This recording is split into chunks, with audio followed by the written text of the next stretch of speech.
जयगुरु Devraj welcome कर my YouTube channel Devraj life vision आपने केमती अच्छे मुझे तो भल आशा कर ठाकुर आप भल थे भगवान समस्त मंगल करूँ आसन जा गोटे नव ब्लक आज नव ब्लक जा कौटी जा टे मातृ सम्मेलन जा मातृ सम्मेलन देखा माँ मानकर केते सुंदर जाजन आपन केमती लगुच निश्चय कमेंट करते जनइबा डेरी करवानी आसन जा देखा मातृ सम्मेलन जा टे आसन परम प्रेममय परम दयाल श्री ठाकुर परमराध्या जगज्जननी श्री बड़मा परम पूज्यपाद युवजज्ञ श्री बड़दा परम पूज्यपाद श्री आचार्य देवंग पाद पद्मरे मोर अनंत कोटि प्रणाम निवेदन करे।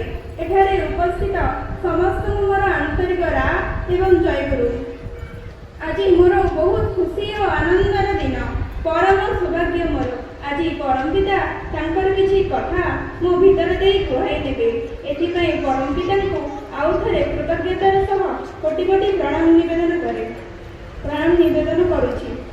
मोर आहुरी भी सौभाग्य मु छोट बयसरु ठाकुरंकर आश्रित होइछि जेमिति कथारे अछि रुजु न रुजु खा पिता बुझ न बुझु पढ़ गीता सेमिति मु छोट बेलरु ठाकुरंक विषय रे किछि न जानि न बुझि दीक्षा ग्रहण करी जानी नथि कि सद्गुरु परम पुरुष जीवंत ठाकुर जे कि जीवन चलनीर प्रकृत मार्गदर्शक।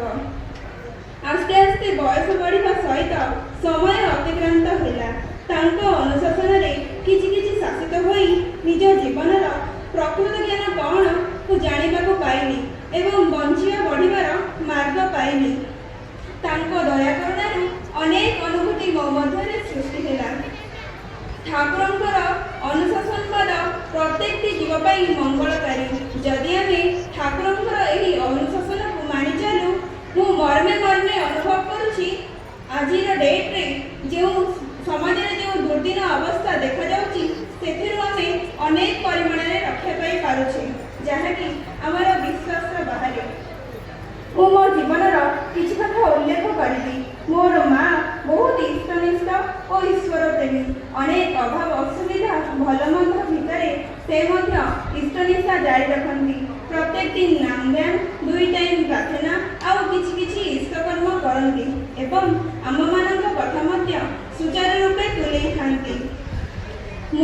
मते माँ एते अभाव असुविधा रे घाबरेई न जाई केमिति ठाकुरंक धारे स्थिर होई रुहंती जेउठी आमे परिवार समस्ते भांगी पड़ू एसबू देखी मते खूब आश्चर्य लगे। धीरे धीरे माँ मते दीक्षा नवर कथा कहती आउ मु तांको कथा मानी दीक्षा निए किंतु आलस्य वशतः नियमित निष्ठार सहित इष्टबुद्धि प्रार्थना करि पारेनी मोर एपट सेपट हो जाए किंतु रेगुलर पाठ पढ़ा बहाना रे कॉलेज को जाई सांगसाथी मानक सहित थट्टा मजा मौज मजलिस करे थट्टा मजा मौज मजलिस करे एवं थट्टा मजा मौज मजलिस करे एठी सेठी बुलिबा को जाए या कथा ता कथा को नै कि मजा गप करे एथिरे मते बहुत खुशी लगे भाबे एटा कि जीवन काहे किंतु केजानी मु जानि पारेनी काहे किंतु केजानी मु जानि पारेनी ए खुशीटा मो सहित लागि रहेनी। हठात जो मानक सहित कथा होई मजा पाउथिली हठात से मानक सह मोर बेले बेले मिसअंडरस्टैंडिंग हुए छोट छोट कथा को नै बड़ बड़ इश्यू हो जाए मन भाराक्रांत हुए गोटे गोटे दिन अजथारे नष्ट हो जाए एसबू माँ को जितेबाला कहे माँ मते यही पवित्र मातृ सम्मेलन कथा कहती आउ मु तांको कथा मानी ए पवित्र मातृ सम्मेलन आसे। धीरे धीरे मातृ सम्मेलन जीवाई मोर बहुत निशा हो गला दिने न गले भल लगेनी आउ अजाणत मोर ठाकुर प्रति भल पाइबा आहुरी बढ़ीगला। धीरे धीरे अनुभव कली से मो जीवन सर्वस्व मातृ सम्मेलन डिस्कसन बुझी पारिली जे ए गुड़िका हेउची सब असत कथा असत चिंता असत कथा और असत कर्म एथिरे काहार किछि मंगल हुएनी। ठाकुर कहती अन्य मानकर सबुबले प्रशंसा करिबा पर निंदा पर चर्चा न करिबा समस्त को सत्यर कथा कहिबा या द्वारा मनीष चिर आनंद रुहे। मु एकथा शुणी मोर ज्ञान जेमिति फेरी आसिला पुणी शुणिली ठाकुरंकर एक खूब सुंदर बाणी घरर शोभा झियो पिला ସେମାନେ ହିଁ ଗୃହର କର୍ତ୍ରୀ। ପାଳନ ପୋଷଣ ପରିଚର୍ଯ୍ୟାରେ ସେମାନେ ସ୍ୱଭାବ ଧାତ୍ରୀ। ମା ମାନେ ବୁଝାଉଥିଲେ ଏହି ବାଣୀର ଅର୍ଥ ହେଉଛି ପ୍ରକୃତରେ ଝିଅମାନେ ହେଉଛନ୍ତି ଘରର ଶୋଭା ଆଉ ଲକ୍ଷ୍ମୀ। ମୁଁ ଏହାର ଅର୍ଥ ବୁଝିଥିଲି ଘରେ କିଛି କାମ ନ କରି ସଜବାଜ ହୋଇ ଭଲ ଭଲ ଡ୍ରେସ୍ ପିନ୍ଧି ନିଜକୁ ସଜେଇବା। ଏହା କିନ୍ତୁ ମୋର ଭୁଲ ଚିନ୍ତାଧାରା ଥିଲା। ଏହି ସୌନ୍ଦର୍ଯ୍ୟ କେବଳ ରୂପରେ ନୁହେଁ, ଗୁଣରେ, କର୍ମରେ, ଆଚାର ଓ ଆଚରଣରେ।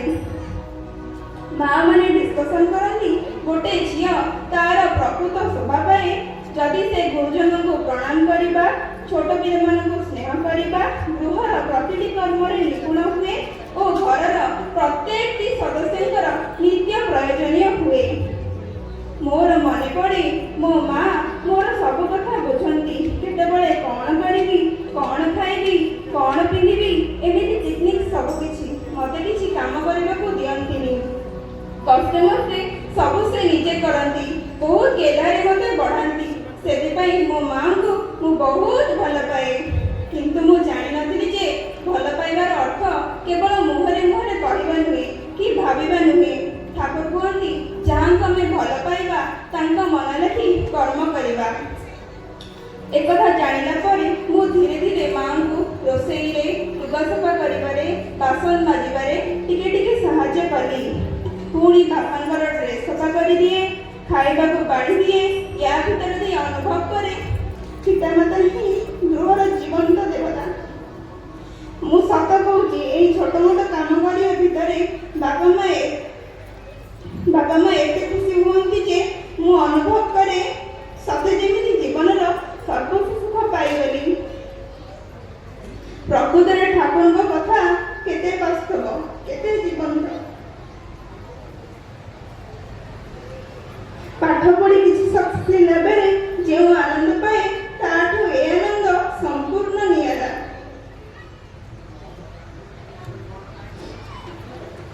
ଠାକୁର କହିଛନ୍ତି କେଉଁ ଗଛର କେଉଁ ଔଷଧୀୟ ଗୁଣ ତା ଉପରେ ଝିଅମାନଙ୍କର ବିଶେଷ ଜ୍ଞାନ ରହିବା ଆବଶ୍ୟକ। ଏକଥା ମଧ୍ୟ ମୁଁ ଜାଣିନଥିଲି। ଜାଣିଲା ପରେ ତୁଳସୀ, ଥାଲକୁଡ଼ି ଏସବୁ ଗଛ ମୋ କୁଣ୍ଡରେ ଲଗେଇଲି।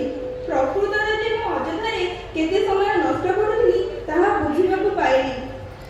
ପୁଣି ଶୁଣିଲି ଠାକୁରଙ୍କର ଆଉ ଏକ ବାଣୀ ମୋ ମନକୁ ଖୁବ୍ ଛୁଇଁଥିଲା। ସେହି ବାଣୀରୁ ମୁଁ ଅନେକ ଶିକ୍ଷା ପାଇଥିଲି।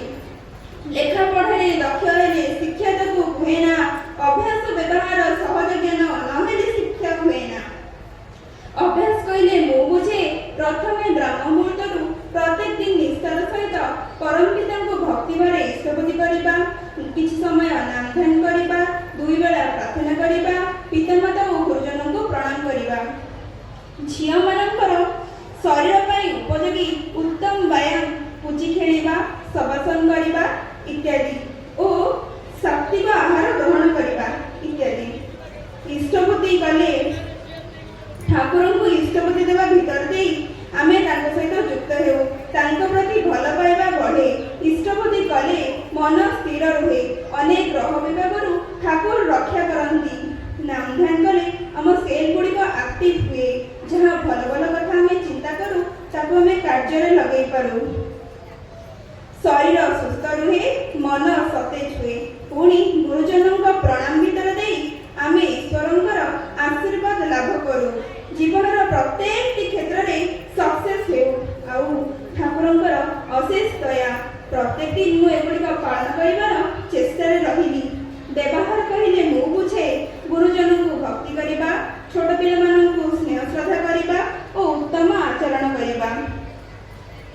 କାହା ସହିତ କେମିତି ମିଳିମିଶି ଚଳିବା, ଅଯଥା ଯୁକ୍ତିତର୍କ ନ କରିବା, ଏସବୁ ଧୀରେ ଧୀରେ ଅଭ୍ୟାସ କଲି।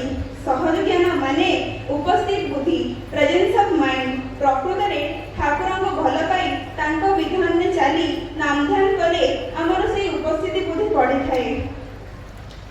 କୋଉ ପରିସ୍ଥିତିରେ କ'ଣ କରଣୀୟ ତାହା ସ୍ୱତଃ ଧରିପାରୁ ଓ କରିପାରୁ। ଲକ୍ଷ୍ମୀ ମାଙ୍କର ଜୀବନୀରୁ ମନେ ପଡ଼େ ମା ଥରେ ଭାତ, ଡାଲି, ତରକାରୀ ଏସବୁ ବ୍ୟଞ୍ଜନ କରିସାରିଛନ୍ତି। ହଠାତ୍ ଠାକୁର ଆସି ବଡ଼ ମାଙ୍କୁ କୁହନ୍ତି, ବଡ଼ ବୋଉ ମୋର ଆଜି ଖେଚେଡ଼ି ଖାଇବାକୁ ଭାରି ଇଚ୍ଛା। ମା କିଂ କର୍ତ୍ତବ୍ୟ ମୂଢ଼ ହୋଇଯାନ୍ତି। ସେ ସଙ୍ଗେ ସଙ୍ଗେ ବୁଦ୍ଧି ପାଞ୍ଚି ରନ୍ଧା ହୋଇଥିବା ଖାଦ୍ୟକୁ ନେଇ ସୁନ୍ଦର ଖେଚୁଡ଼ି ପ୍ରସ୍ତୁତ କରନ୍ତି ଏବଂ ଠାକୁର ଖାଇ ତୃପ୍ତ ହୁଅନ୍ତି। ପ୍ରକୃତରେ ଆମେ ଭାବୁ ଏହିସବୁ କଥା ହେଉଛି ଗୌଣ ଆଉ ପାଠପଢ଼ା ହେଉଛି ମୁଖ୍ୟ, କିନ୍ତୁ ଠାକୁର କହୁଛନ୍ତି ଗୋଟେ ଝିଅ ଯେତେ ବି ଶିକ୍ଷା ଲାଭ କରୁ, ଯେତେ ବି ଡିଗ୍ରୀ ଡିପ୍ଲୋମା କରୁ, ଯେତେ ବି ଉଚ୍ଚ ପଦବୀରେ ରହୁ, ସବୁ ତାର ବ୍ୟର୍ଥ ହେବ ଯଦି ତାର ମୂଳରେ ଗୃହର ଶିକ୍ଷା ଉପଯୋଗୀ ନଥାଏ। ଯାହା ଆଜି ଆମେ ଏ ସମାଜରେ ପ୍ରତି ମୁହୂର୍ତ୍ତରେ ଝିଅମାନଙ୍କର ଏହି ଉଚ୍ଚ ଶିକ୍ଷାର ଫଳ ଆଖିରେ ଦେଖୁଛେ। ଶେଷରେ ମୋ ଅନୁଭୂତିରେ ମୁଁ ଏତିକି କହିବି ଯେ ଯଦି ମୋ ଜୀବନରେ ଆଜି ମୋ ଠାକୁର ନଥାନ୍ତେ, ମୋ ଜୀବନ ଏତେ ଅନୁଭୂତି ସମ୍ପନ୍ନ ହୋଇପାରିନଥାନ୍ତା। ମୁଁ ଏହି ବୟସରୁ ମୋ ଜୀବନକୁ ସଜାଡ଼ି ନେଇ ପାରିନଥାନ୍ତି କି ଜୀବନକୁ ଉପଭୋଗ କରିପାରିନଥାନ୍ତି। ପୁଣି ପ୍ରାର୍ଥନା କରେ ସମସ୍ତେ ମୋ ଦୟାଳୁଙ୍କ ଚରଣରେ ଆଶ୍ରୟ ନେବା, ତାଙ୍କ ଦୀକ୍ଷାରେ ଦୀକ୍ଷିତ ହୋଇ ଜୀବନକୁ ଜୀବନୀୟ କରି ଗଢ଼ି ତୋଳିବା। ସମସ୍ତଙ୍କୁ ମୋର ଜୟଗୁରୁ। ଆଜିର ବ୍ଲଗ୍ ତ ଆମେ ଦେଖିଲେ କିନ୍ତୁ ମାତୃ ସମ୍ମିଳନୀ ମାଆମାନଙ୍କର କେତେ ସୁନ୍ଦର ଯାଜନ ଆପଣଙ୍କୁ କେମିତି କ'ଣ ଲାଗିଲା ନିଶ୍ଚୟ କମେଣ୍ଟ କରି ଜଣାଇବେ। ପୁଣି ଦେଖା ହେବ ଗୋଟେ ନୂଆ ବ୍ଲଗ୍। ରହୁଛି ଆପଣଙ୍କର ଦେବରାଜ। ନମସ୍କାର, ଜୟ ଜଗନ୍ନାଥ, ଜୟ ଗୁରୁ।